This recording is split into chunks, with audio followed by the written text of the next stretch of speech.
حضرت اسما بنت ابی بکر رضی اللہ تعالیٰ عنہ فرمانے لگی اگر میں سچ بتاتی ہوں کہ حضور غار ثور میں ہے تو معیار یہ ہے کہ یہ وفا کے خلاف ہے، اور اگر میں جھوٹ بولتی ہوں تو میرا دین مجھے اجازت نہیں دیتا۔ جناب اسما کھڑی ہے چوک میں، جوانوں یہ ہے جوانی، یہ ہے وقار کہ انسان اپنے کردار پر داغ نہ لگنے دے اور وہ معیار کے ساتھ میدان میں کھڑا رہے۔ فرماتی ہیں درجنوں لوگ تھے، میرے چہرے پہ نقاب تھا۔ ابو جہل نے پھر پوچھا بتاتی کیوں نہیں؟ کہتے 1 منٹ تھا فیصلہ کرنے کے لیے، پھر میں نے فیصلہ کیا عشق بھی بچانا ہے اور دین بھی بچانا ہے۔ فرماتی ہے میں نے فوراً کہا، میں نے کہا ابو جہل سن، پھر اگر تو سوال سے باز نہیں آتا تو سن، میں صدیق کی بیٹی ہوں، جھوٹ نہیں بول سکتی، مجھے خبر ہے وہ دونوں کہاں ہیں، پر میں تمہیں بتاؤں گی نہیں۔ جا جتنی طاقت اور جرت ہے وہ لگا لے، پر میں تجھے بتاؤں گی میں تجھے خبر ہے۔ اقبال بولے، کہنے لگے جب عشق سکھاتا ہے آداب خود آگاہی، پھر کھلتے ہیں غلاموں پر اسرار شہنشاہی۔ اتنا بڑا جملہ کہہ دیا، یہ وہی ہے کہ قوت عشق سے ہر پست کو بالا کر دے، دہر میں اسم محمد سے اجالا کر دے۔ کہا مجھے پتہ ہے کہاں ہے، پر میں تمہیں بتاؤں گی نہیں۔ اب اتنے بڑے بازار میں اتنے بڑے چودھری کو، اتنے بڑے سیٹ کو لاجواب نہیں بتاتی میں؟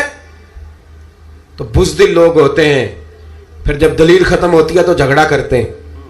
ابو جہل نے ایک تھپڑ مارا۔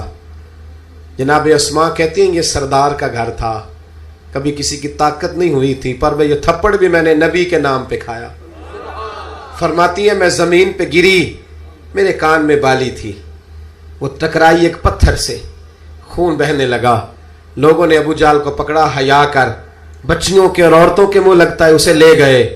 فرماتی ہے میں اسی طرح اٹھی، اٹھ کے میں نے چہرے پر پھر سے کپڑا لپیٹا، خون کو چھپایا اور پھر روٹی پکانے لگی۔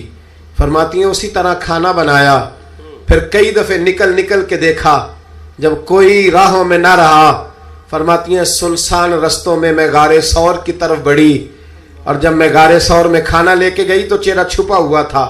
باپ تو باپ ہوتا ہے نا، بیٹی تو رات کو ٹیلی فون پہ صحیح بات نہ کرے تو باپ گھر آ کے کہتا ہے نیند نہیں آ رہی، لگتا ہے بیٹی کو سسرال میں کوئی تکلیف ہے، اور بیٹی منہ چھپا کے غار میں پہنچی تو جناب صدیق اکبر پریشان ہوئے، بیٹے کیا بات ہے، منہ کیوں چھپایا ہے، بتاؤ۔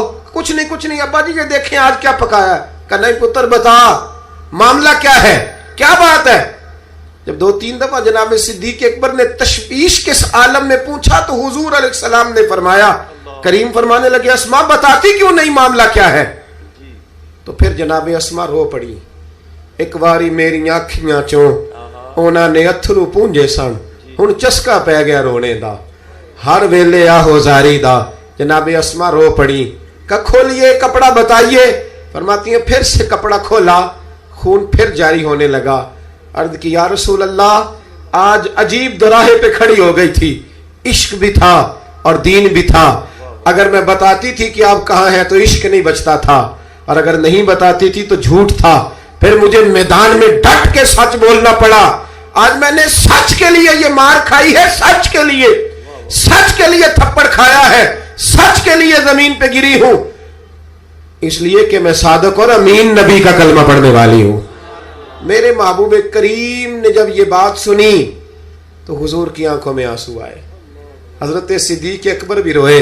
اب حضور نے دعا دی، سچوں کو دعا دی، سچوں کو ہاتھ اٹھا کے دعا دی اور کہا اے اللہ میں ابو بکر سے راضی ہوں، تو بھی اس سے راضی ہو جا، میں راضی۔ او بھائی اچھی ویڈیوز کے لیے اس چینل کو سبسکرائب کر دیں اور ساتھ